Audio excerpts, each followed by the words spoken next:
여러분, 올해와 내년 사이에 토지 보상금만 50조 넘게 풀린다고 합니다. 50조란 돈은 엄청난 돈이죠. 우리가 1차 추경, 2차 추경, 3차 추경, 4차 추경까지 하면서 67조의 돈을 쏟아 부었습니다. 그런데 토지 보상금으로 50조를 푼다고 하면 과연 그 돈들이 어디로 갈까요? 과연 그 돈들이 어디로 갈까요? 실제로 말입니다. 토지 보상금은 엄청나게 풀립니다. 특히 3기 신도시에서는 30조 3천억 원이 풀리고요. 그리고 서울 구룡마을에서는요. 도시개발사업지구에 8조 1,047억 원이 풀리고요. 산업단지라고 이야기하는 광명, 시흥, 용인, 천안 등에서는요. 5조 8,285억 원이 풀립니다. 민간공원 특례사업은 2조가 풀리고요. SOC 사회간접자본에서는 1조 5천억 원이, 자유경제구역에서는 6,848억 원이 풀립니다. 이걸 다 합치면 48조 4,180억 원이나 됩니다. 엄청난 돈입니다. 엄청난 돈. 과연 이 돈을 들고 어디로 갈까요? 그러면 지금까지 토지 보상을 받았던 사람들이 과연 그 돈을 가지고 뭘 했을까요? 그게 가장 중요한 거잖아요. 그죠? 실제로 말입니다. 토지 보상금으로 받은 사람들, 진짜 많은 사람들이 다시 부동산을 삽니다. 다시.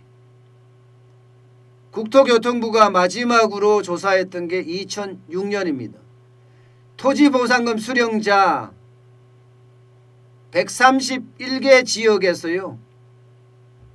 2만여 명에게 모두 6조 6,580억 원을 지불을 했습니다.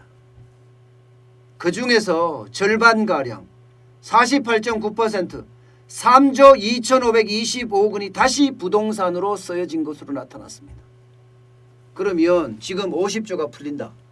그러면 25조가 부동산 시장으로 들어간다는 이야기인데 25조가 부동산 시장으로 들어가면 어떻게 될까요? 이게 결국 부동산의 집값을 또 건드리는 그런 결과를 초래하지 않을까 지금 많은 사람들이 노심초사하고 있는 상태입니다. 안 그래도 전셋값이 대란이에요. 여기다가 이 토지 보상금까지 나와서 만약에 집값으로 온다면 이거 장난 아닐 가능성이 굉장히 큽니다. 자, 토지 보상금이 부동산 폭등을 부른 사례 있습니다. 노무현 정부 때 2003년에서 2008년이에요. 그 당시에 공급 대책 없이 그때도 규제, 세금으로 부동산 때려잡았습니다. 완전히 때려잡았어요. 그러다가 결국이요. 지금 같은 사태가 나타나니까 여러분 잘 아는 판교 신도시 개발에 나선 거예요. 2기 신도시를 하게 됐죠. 이때 돈이 103조가 풀렸습니다. 103조. 판교 신도시 만들면서요. 그중에 말입니다. 그중에 37.8%가 그러니까 30조 원이 넘게 부동산으로 다시 유입됐습니다. 그래서 부동산 가격이 폭등한 거예요.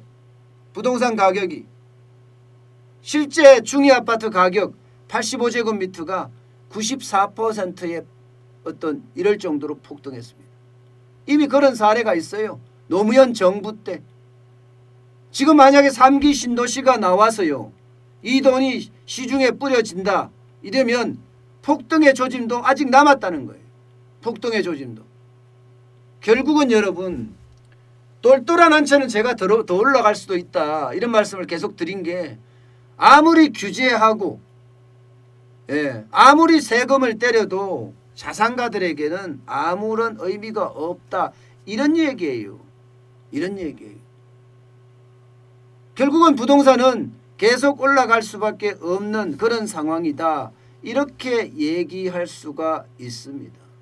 여러분 지금요.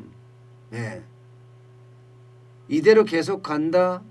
이러면요 굉장히 어려워질 수도 있어요. 안 그래도 시중에 돈이 엄청나잖아요. 지금 7월 말 기준으로 보면 광의의 통화량이 3,094조 원에 이릅니다. 여기에 토지보상금 50조가 또 풀린다? 이거는요 부동산을 계속해서 올릴 수 있는 아주 시한폭탄이 될 수가 있습니다. 결국 부동산 전체에 굉장히 영향을 미칠 수 있다 이렇게 이야기합니다. 정부는 그래서 대토를 주겠다 그런 생각도 하는 것 같아요. 대토는요 땅을 수용하고 다른 데 땅을 그렇게 주겠다는 이야기인데요. 이거 쉽지 않아요. 사람들이 대토를 원하지 않거든요. 강제로 대토를 준다? 그러면 토지 보상에 대한 것도 아마 여기도 불만이 쌓일걸요. 결국은요. 돈이 많이 풀릴 수밖에 없고 돈이 풀렸을 때 과연 어떻게 될 것인가 다시 한번 짚어봐야 되는 그런 상황입니다. 여러분 부동산 시장은 이렇게 계속 끊임없이 변하고 있습니다. 끊임없이. 때문에 부동산은요. 이 변화되는 현장을 중심으로 한 정책을 펴는 게 정답이에요. 현장을 무시한 정책을 계속 지금처럼 내놓잖아요. 그러면 부동산 시장은 저는 폭발할 거다. 저는 이렇게 보고 있습니다.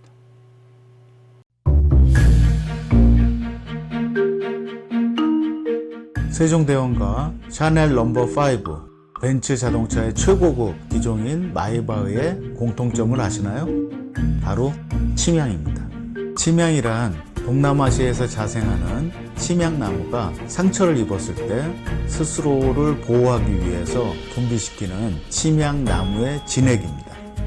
진침향은 태국산 침향과 러시아산 녹용, 그리고 국산 홍삼, 백봉령, 산수유, 당귀, 숙지향, 꿀로 이루어진 침향환으로 만성 피로나 또 스트레스, 기력이 저하된 직장인분들, 또 수험생들, 연세 드신 어르신분들이 드시면 좋은 환입니다. 진침향 여러분들께 자신있게 권해드립니다.